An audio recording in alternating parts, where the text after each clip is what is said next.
Queridos amigos, sejam bem-vindos a mais um vídeo no canal Poptopia. Eu sou o Daniel e no vídeo de hoje vamos falar sobre o Juízo Final número 2, o volume 2 desta mega saga que reúne X-Men, Vingadores, Eternos, as principais franquias da Marvel. Sinto falta do Quarteto Fantástico, mas eu comentarei sobre isso nesta saga épica, né?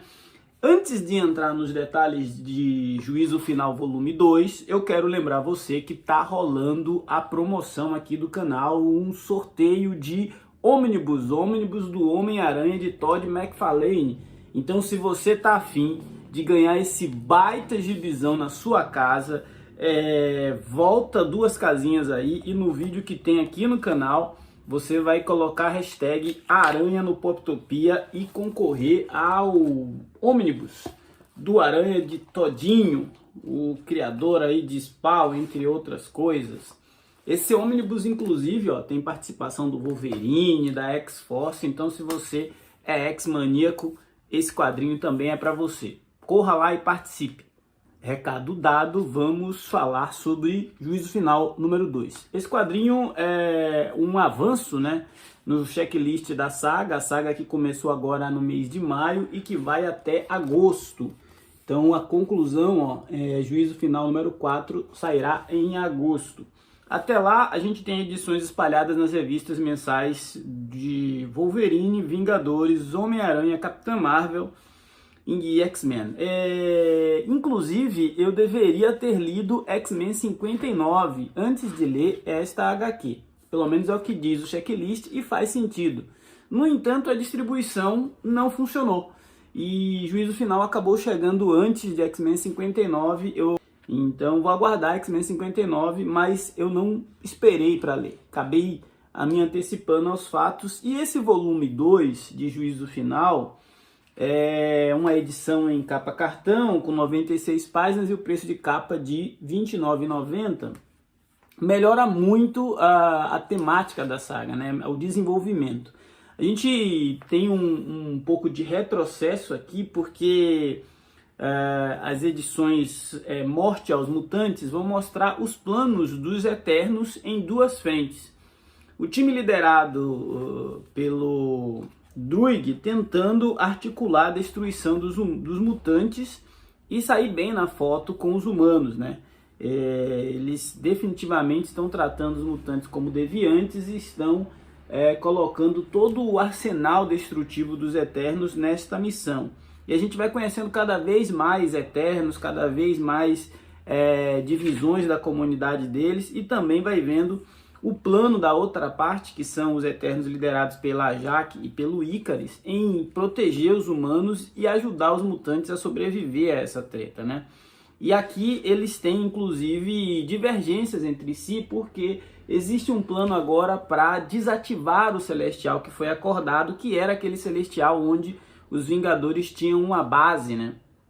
E esse Celestial foi ativado, inclusive com a ajuda do Senhor Sinistro, com a ajuda do Homem de Ferro, e ele ativado resolveu julgar a humanidade, julgar se o planeta era digno ou não de continuar existindo. E aí a coisa desandou, porque à medida que a gente vai avançando na história, a gente vai percebendo que ele começa a julgar todos os personagens, inclusive Capitão América, Emma Frost, os Eternos aqui, e a maioria deles não passa no teste.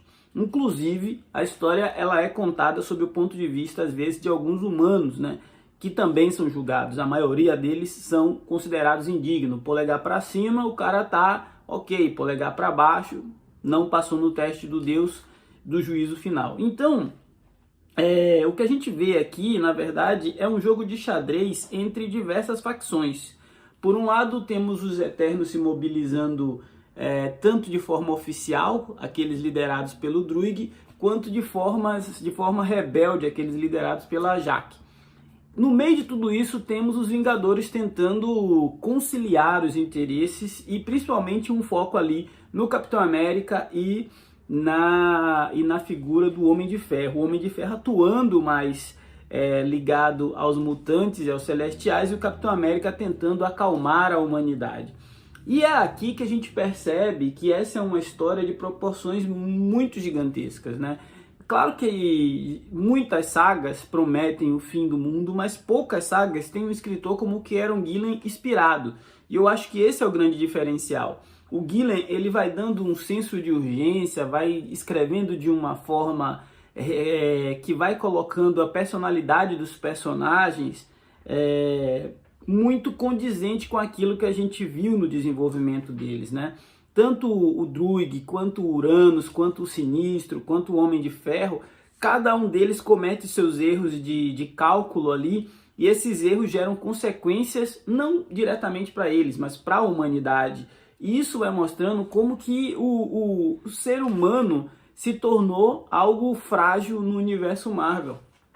Num universo cada vez mais ocupado por super seres, populado por criaturas com poderes divinos, ser humano se tornou quase que uma sentença de morte, porque você não consegue fazer frente a esses mega eventos, você fica à mercê desses heróis, desses caras super poderosos resolverem a problemática que muitas vezes eles mesmos criaram. Então tem uma história sendo contada aqui, né? Não é só trocação de soco, não é só super-heróis brigando entre si, gente de roupa colorida. Tem uma história, e o Kieron Gillen conta com um artista muito competente nas histórias de Juízo Final, que é o Ishit, é o Valério Ishit, e nas histórias de um especial chamado Morte aos Mutantes, quem desenhou foi Alex Guimarães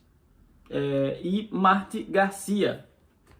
Marty Garcia, na verdade, fez as cores. O Julie Villanova fez Morte aos Mutantes 1 e 2. Essa edição, nessas 96 páginas, ela reúne Juízo Final 3 e 4 e Morte aos Mutantes 1 e 2. Então, quer dizer, a gente tem aí pelo menos mais julho e agosto para ver as consequências desses eventos, né? Aqui a edição termina com um gancho de que algo muito terrível aconteceu em Arakko, e esse evento de Arakko provavelmente está em X-Men 59, então sim, é necessário ler X-Men 59 para ter uma compreensão mais ampla, embora o Magneto e a Tempestade aqui consigam dar uma ideia, mas eu acho que para uma experiência completa a leitura de X-Men 59 se faz necessário.